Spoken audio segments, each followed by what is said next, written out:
my book and wax friends. I am Amber and I post about all things book and home fragrance. And welcome today to my most anticipated reads from the new releases that are coming out in June.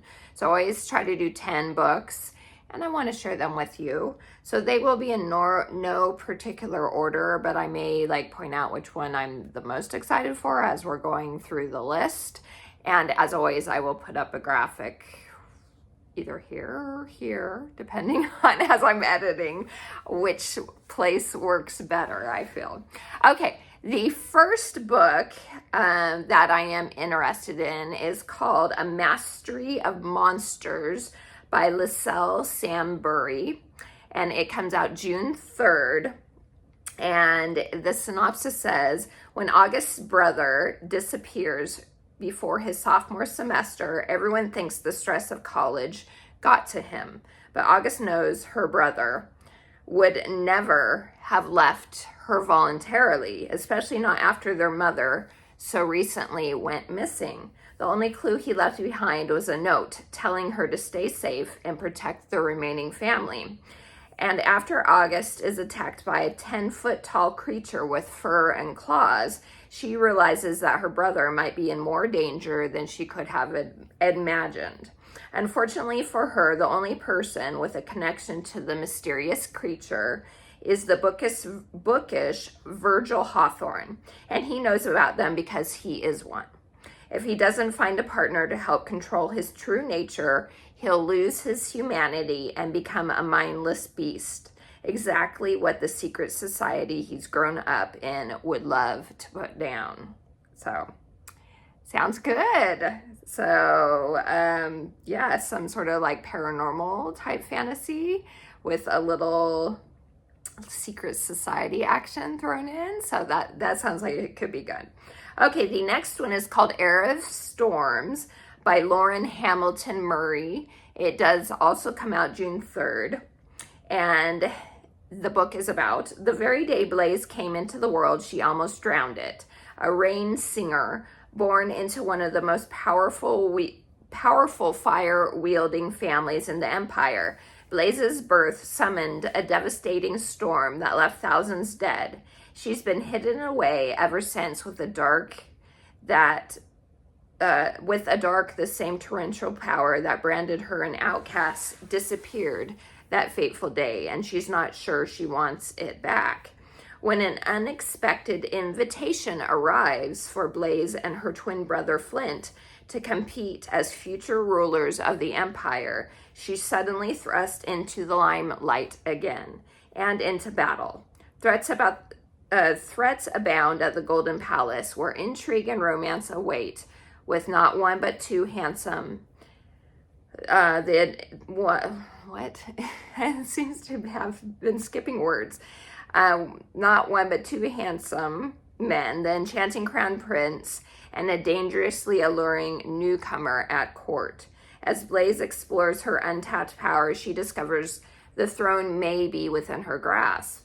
But in order to take it, she'll have to leave behind the stories that others have told about her and find the courage to write her own. Sounds good. Okay, the next one is A Forgery of Fate. This is by Elizabeth Lim. Also comes out June 3rd. This is described as Beauty and the Beast meets Six of Crows. So right there, that sounds really good. And the description is Truan Saigus didn't choose to become a con artist, but after her father is lost at sea, it's up to her to support her mother and two younger sisters. A gifted art forger, True has the unique ability to paint the future, but even such magic is not enough to put her family back together again, or stave off the gangsters demanding payment in blood for her mother's gambling debts. Left with few options, True agrees to a marriage contract with a mysterious dragon lord. He offers a fresh start for her mother and sisters and elusive answers about her father's disappearance. But in exchange, she must join him in his desolate undersea palace and she must assist him in a plot to infiltrate the tyrannical Dragon King's inner circle, painting a future so treasonous it could upend both the mortal and immortal realms. That one sounds really good. Yeah, that one sounds really good. Okay, the next one is called Embrace the Serpent. It's by Sonia Mara, and it comes out June 10th.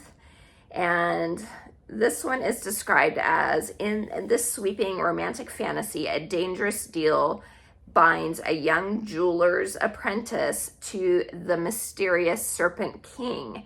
In a marriage of convenience, just like the last one, I like that trope, so I'm not mad about it. Thrusting her into a deadly game between the cunning, fearsome ruler and his rebellious huntsman.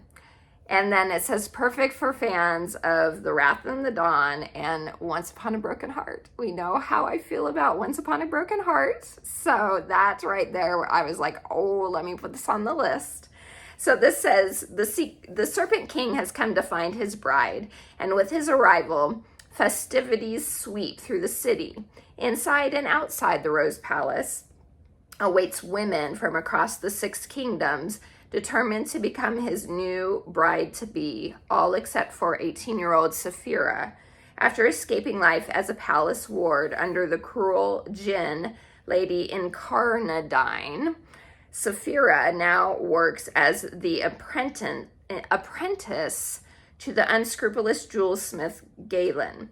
Out of fear of being discovered, she hides her rare gift for harnessing the magic in gemstones and lets Galen take credit for her craft. So I'll stop there, but that sounds good.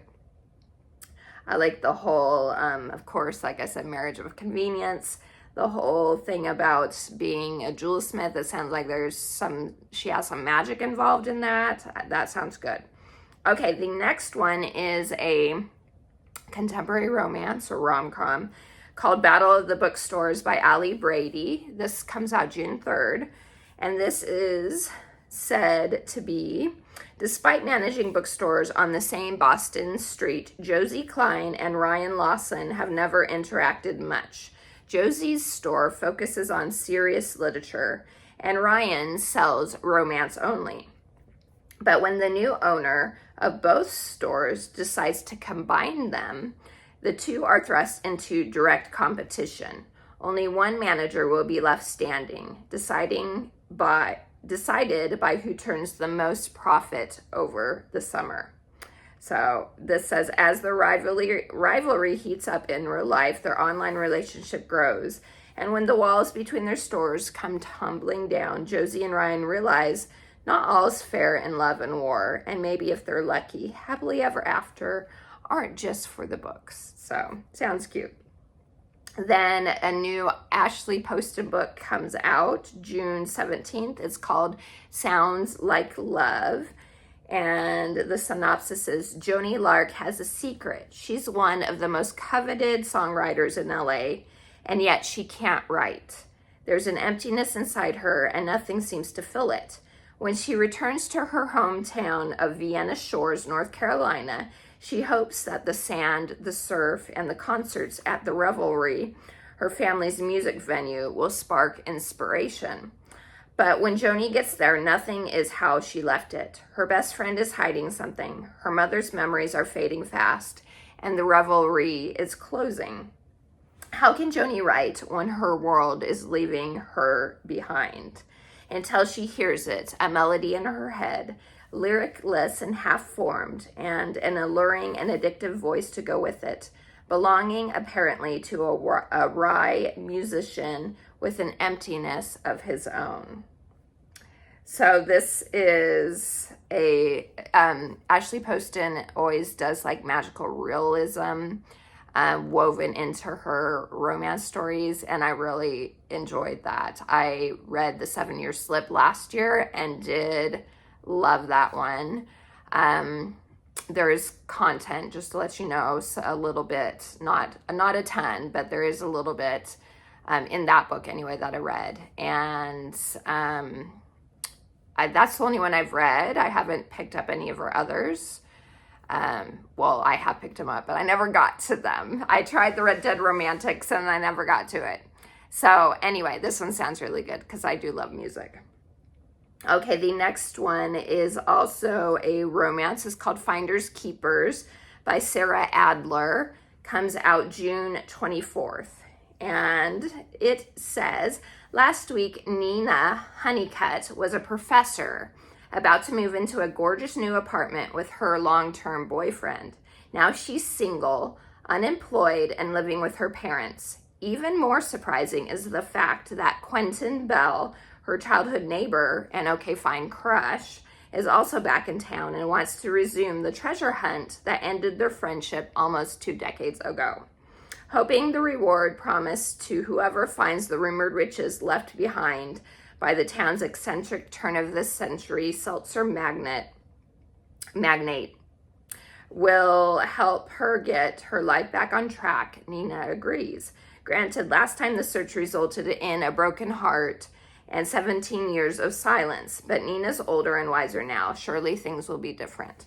So I like the aspect of the treasure hunt that really appealed to me. And it's it looks like friends to lovers type of story. So it seems like it could be good. The only thing is one of my sons' name is Quentin. So I don't know how I feel about that. We'll see. We shall see. Okay.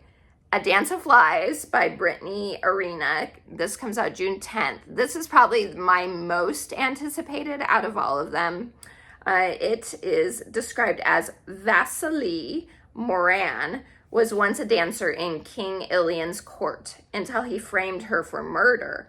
Barely surviving her 2 years in the dungeons, she is suddenly called to face her king. He offers her a deal. Become his spy at the 6-week royal gathering and he'll grant her freedom.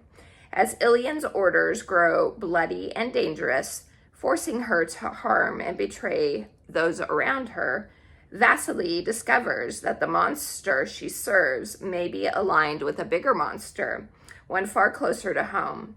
With her world threatened, Vasily enlists the help of Ilian's brother and greatest adversary, the infamous King of the East. As the rivalry between brothers escalates with Vasily caught in the middle, the horrifying truth of her past comes to light. If she wants to survive, she must decide who to trust, who to fight for, and how much her soul is she's willing to damn in the process. So it sounds good. I've heard really good things about it. Okay, next up is the 4th book in the Morgan Crow series. I don't remember what the first book is called, but this one's called Silverborn. And I've been waiting a couple years for it to come out. It's been taking a while, 2 or 3 years actually, maybe even more. I don't know. So it's the 4th book called Silverborn, and it's by Jessica Townsend. It's supposed to come out June 24th. And it is a middle grade series that's a lot of fun. And so I'm looking forward to jumping back into the world of Nevermore. I think this might be the last book. We'll see. So, okay, the last book on my list is called Everything's Coming Up Rosie by Courtney Walsh.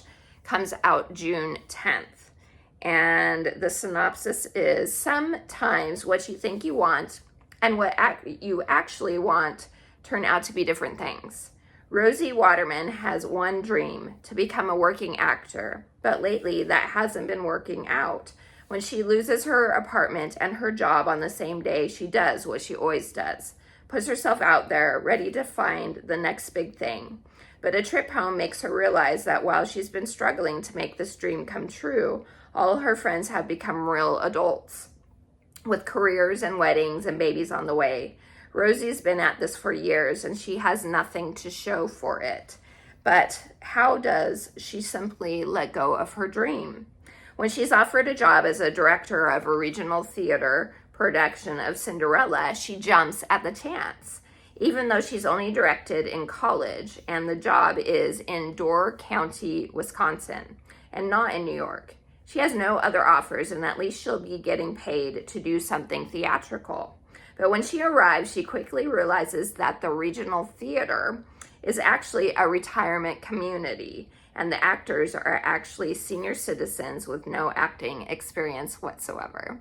So I think this will be a lot of fun. Women's fiction. There may be a little romance thrown in, but it's more women's fiction. That sounds so cute, and it sounds like it'll be a good time. So that's it, you guys. Those are my top 10 most anticipated books from the new releases. Let me know, do any of these sound good to you? Are there any that I don't have on the list that are ones that you are looking forward to? There is also actually the second book in the Of Jade and Dragons. Let me see, where is it? Is this one right? Of Jade and Dragons? The second book comes out in June. Yeah, Of Jade and Dragons.